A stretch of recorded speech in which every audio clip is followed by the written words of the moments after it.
Assalamualaikum warahmatullahi wabarakatuh. Sahabat TV 10, salam jumpa kembali dari saya Carla Ratna dalam program Bincang Psikologi persembahan TV 10. Kali ini Carla kembali dari Padepokan Patrap Surakarta menjumpai psikolog kita Pak Setio Purwanto. Assalamualaikum Pak Setio. Waalaikumsalam warahmatullahi wabarakatuh. Puasa lancar Pak? Lancar. Alhamdulillah. Dan hari ini kita masih ngomongin lagi nih yang kaitannya masih dengan puasa dan juga ibadah di bulan Ramadan ya Pak ya. Karena kan kita kalau bulan Ramadan tuh berlomba-lomba untuk beribadah, termasuk juga berdoa dan berzikir ya. Wah, mungkin ini lebih kenceng lagi nih doa dan zikirnya di bulan Ramadan ini. Tapi Pak, yang mau kita bahas kali ini adalah bagaimana doa dan zikir itu bisa mempengaruhi kesehatan mental. Padahal selama ini kan kita taunya kalau doa dan zikir itu digunakan tradisi spiritual sebagai cara untuk mengatasi kesulitan. Ya, doa dan zikir ya Pak. Nah, ini pengaruhnya terhadap kesehatan mental apa nih Pak? Kok bisa gitu? Baik, doa dan zikir ya kesehatan mental. Begini, jadi doa itu kan ada kalimatnya ya, atau zikir itu kan ada kalimatnya. Iya kan, ada kalimatnya gitu loh, betul nggak? Nah kalimatnya biasanya bahasa Arab. Biasanya doa dan zikirnya itu tidak akan berpengaruh ke kesehatan mental kalau dia tidak tahu artinya. Oh, tidak ngefek kalau kita tidak tahu artinya karena itu bahasa Arab ya Pak? Iya, bahasa Arab. Oke. Ya, karena secara psikologi ya ini ya, kan nggak tahu secara gaib nggak tahu saya. Iya. Ya kan sekali lagi dari ilmu psikologi Islam. Ini dari ilmu psikologi ya, bukan dari ilmu gaib. Kalau ilmu gaib mungkin nggak tahu nggak apa-apa gitu ya, tapi dari psikologi. Jadi kalau kita tidak tahu artinya, maka tidak ada proses kognitif, tidak ada proses berpikir di situ. Oh, dalam doa dan zikir ada proses berpikir? Oh iya. Pikiran kita itu akan mengolah kalimat itu. Kalau paham atau kalau ngerti. Kalau tidak ngerti, maka dia tidak akan memproses apapun. Seperti misalnya, bukanlah misalnya saya minta untuk membaca koran berbahasa Inggris. Saya bukanlah nggak paham bahasa Inggris ya. Coba baca. Ya sudah baca aja. Apa isi beritanya? Nggak tahu. Nah, nggak tahu kan berarti nggak ada pengaruh. Nggak ada proses kognitif di situ. Iya. Tidak ngaruh akhirnya. Ya, itu saja dari sisi kognitif, belum ke emosi, belum ke persepsi, belum ke perilaku, ya kan? Padahal kesehatan mental ini intervensi atau terapi atau apa yang kita lakukan itu harus masuk ke proses berpikir, proses emosi, sampai dalam bentuk perilaku gitu. Baru itu orang dikatakan sehat mental, apa ada pengaruh dalam kesehatan mental gitu. Nah, ini kalau tidak paham ya gitu, tidak akan memberikan dampak apapun. Ya, cuma mungkin dampaknya ya santai gitu, baca santai, misalnya Subhanallah, paling efeknya rileks saja. Efeknya hanya santai. Membuat rileks, ya, santai aja. Seperti orang nyanyi yang nggak paham artinya. Tapi kalau bacanya nah itu lebih lagi nggak ngefek sama sekali karena ketergesaan. Cuman dapat jumlahnya banyak gitu. Jumlahnya banyak. Nah ini kan yang dibahas kita kan tentang kesehatan mental ya. Kesehatan mental, efeknya ini ya tentu orang yang pengen sehat mental, berpengaruh ke kesehatan mental itu kan harus berdampak kuat ke memori, ke otak, ke pikiran, berdampak ke emosi, sampai itu mampu menggerakkan perilaku kan gitu. Sampai mampu menggerakkan perilaku. Iya kan? Dikatakan sehat mental misalnya saya cemas itu sampai saya getar atau sampai keluar keringat dingin keluar. Nah, berarti kalau saya dengan berzikir dan berdoa itu bisa berdampak kepada kesehatan mental saya, maka saya cukup berdoa, ya Allah, hilangkanlah kekhawatiran saya, pakai bahasa Arab misalnya ya, Tapi saya nggak paham apa-apa, ya getar-getarnya nggak akan hilang. Oh. Ya, kalau saya paham dengan doa dari bahasa Arab itu, kemudian diproses pikiran masuk ke perasaan, maka muncullah perubahan perilaku. Keringat dingin saya jadi berhenti. Nah, ada indikatornya berhentinya keringat dingin atau berkurangnya perilaku yang menunjukkan itu kecemasan. Jadi itu kayak semisal sugesti gitu nggak sih Pak? Beda ya? Nah, sugesti itu harus tahu artinya. Misalnya saya sugesti, tapi nggak tahu maknanya gimana coba, nggak tahu artinya gimana coba. Pakai bahasa planet Pak. Pakai bahasa planet. Iya kan? Nggak ngefek sih, nggak tahu. Ya nggak ngefek kan? Ngomong apa sih ini? Ngomong apa ya? Ini gitu komat kan? kamit ini baca mantra apa ini Pak Setio ini? Nah, gitu kan. Tapi kalau tahu artinya, itu Beda. sugestif. Artinya pikiran itu akan memproses menjadi bagian dari sistem belief, sistem keyakinan. Nah, kalau udah masuk ke keyakinan kan berarti sugestinya masuk. Ya kan? Nah, syarat untuk bisa diproses dalam sistem beliefnya, sistem keyakinannya, maka bacaan itu harus dipahami artinya. Ya, itu baru. Contoh begitu juga kalau berzikir ya subhanallah itu harus tahu artinya, harus baru tahu artinya masuk gitu ya. Iya, minimal tahu artinya. Karena di dalam zikir itu ada tahapnya. Misalnya subhanallah itu ada artinya, ada maknanya, dan ada kesadarannya. Ada kesadarannya juga. Iya, kesadaran terhadap makna subhanallah itu gitu loh. Yang paling rendah itu tahu artinya. Itu efek paling rendah. Itu efek paling rendah. Tapi sudah lumayan ya. Sudah lumayan tahu artinya. Nah, berarti harus sampai pada tahu. Ya, level berikutnya untuk efek lebih tinggi lagi harus tahu maknanya. Nah, lebih tinggi lagi harus disadari maknanya. Nah, itu sudah. Disadari maknanya. Tahu maknanya belum cukup, harus disadari. Disadari. Kan segala sesuatu itu harus kita yakini. Nah, keyakinan itu pintunya lewat kesadaran. Kalau pintunya nggak dibuka, ya bagaimana mau yakin? Iya kan? Betul. Iya betul. Kalau pintunya nggak dibuka, bener. Cukup di solo, ya nggak akan masuk sampai ke belief.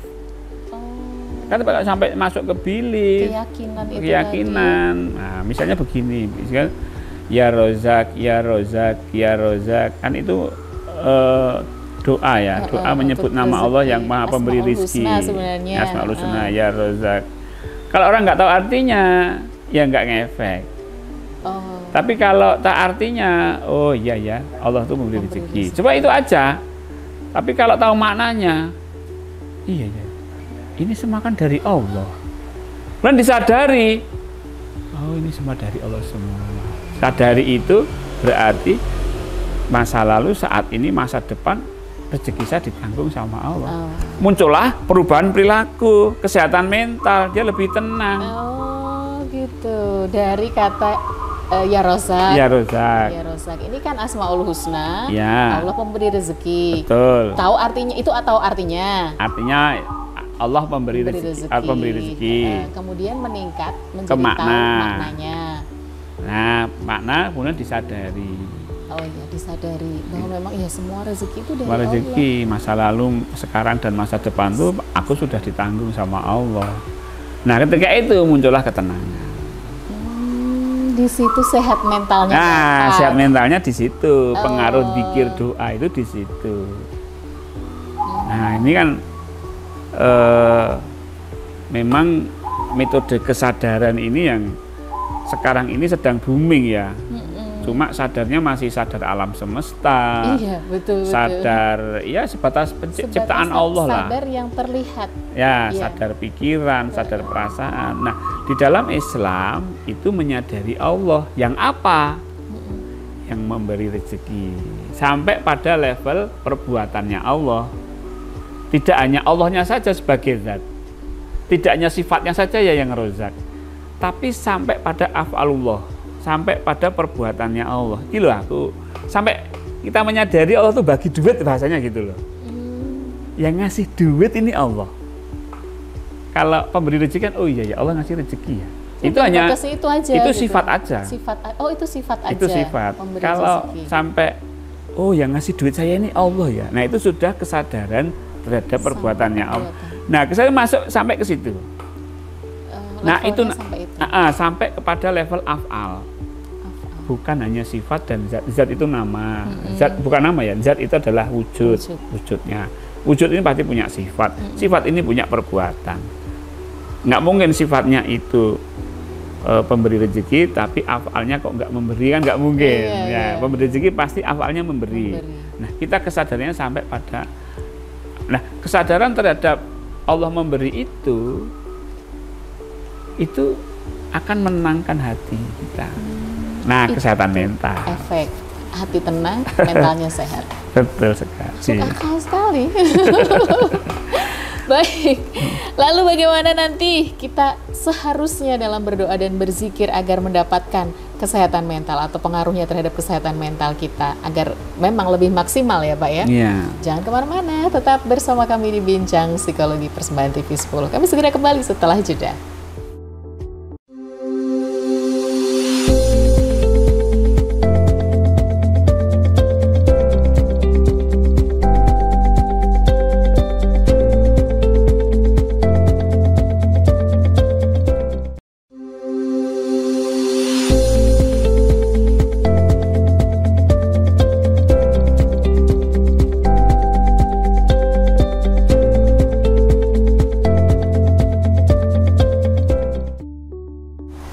Baik, terima kasih Anda masih bersama kami dalam program Bincang Psikologi dari TV 10.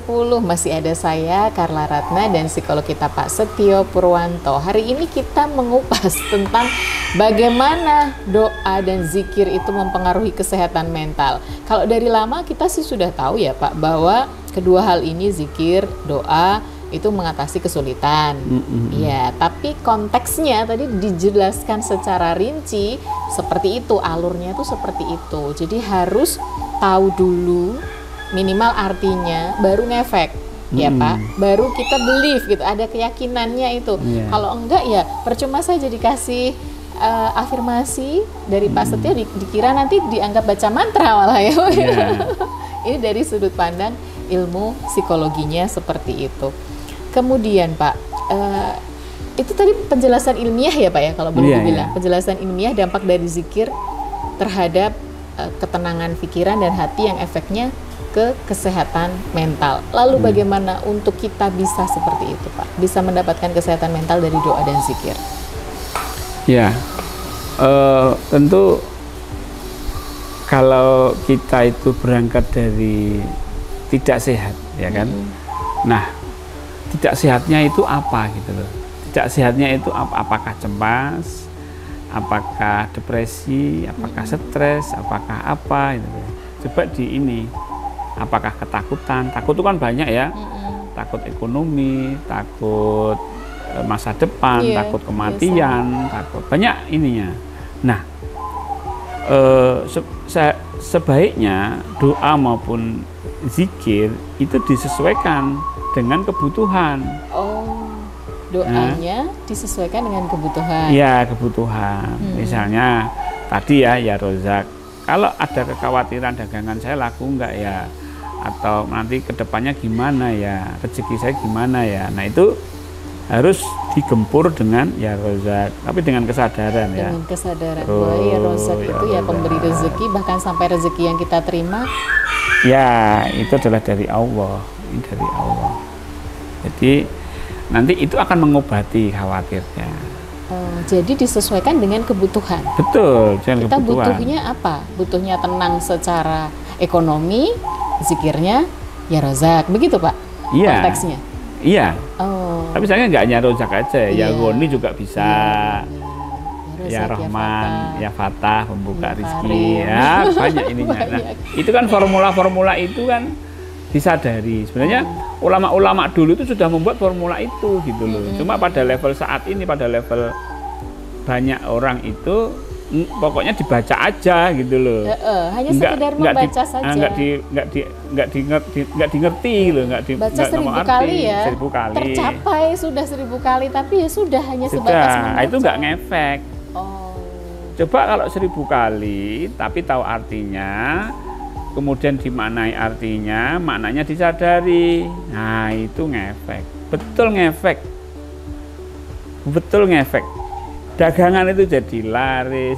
Karena apa disadari sampai level kesadaran ya? Sampai level kesadaran ya. Karena secara psikologi bahwa ketika kesadaran kita Allah itu ngasih rezeki saya, pikiran itu akan positif, ya kan? Emosi pun positif. Nah, emosi positif, pikiran positif ini secara ilmiah itu akan menarik apa yang dipositifkan. Jadi ya, rezeki itu magnet rezeki. Vibrasi itu ya itu. Nah, vibrasinya positif. Orang jadi senang dengan kita, orang jadi pengen mampir ke warung kita, orang jadi pengen ngobrol di warung kita, orang jadi pesen jadi ini, jadi ini, jadi ini. Nah, tapi kalau tidak sampai pada level kesadaran, tidak akan berpengaruh ke pikiran, tidak berpengaruh ke perasaan, walaupun baca 10.000 kali, tapi pikirannya tetap negatif, emosinya tetap negatif, ya bacaan itu malah menjauhkan rizki. Karena negatif tadi sebenarnya. Karena negatif ya, karena emosinya negatif, pikirannya negatif. Mau vibrasi negatif juga. Nah, negatif juga. Yang mau mampir jadi nggak jadi gitu nggak ya. Jadi. Yang mau beli jadi nggak jadi. Nah itu rasanya nggak enak gitu loh. Makanya kalau kita itu datang ke orang, kita rasakan rumahnya enak apa enggak. Kalau rumahnya enak, berarti ini orangnya enak. Makanya nanti kalau bukalah misalnya buka ini ya warung geprek gitu ya, setiap kesana rasakan nyamannya, nyaman nggak ya? Kok kurang nyaman? Kurang nyamannya apa? Oh itu letaknya di situ kurang nggak enak itu, rubah. Jadi parameternya itu kita sendiri gitu.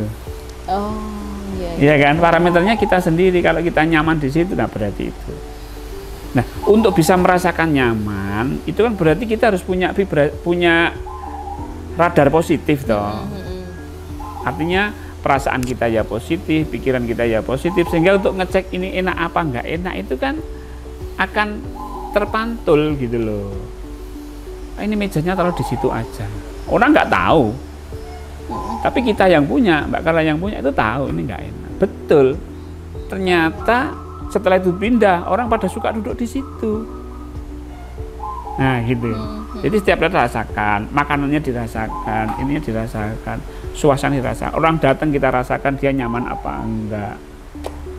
Intinya butuh kenyamanan kalau orang mau makan di restoran itu, di tempat makan itu orang butuh nyaman kok. Ini kok di sini panas ya. Coba ini ditutup. Kok ini agak ini ya, terlalu ini ya. Coba ini diginikan gitu. Nah itu hasil dari ya rozaku, ya rozaku, ya rozaku, ya. Akhirnya Allah membuka pintunya. Ini tak dudui loh. Biar pembelimu itu pada datang itu tak dudui lah.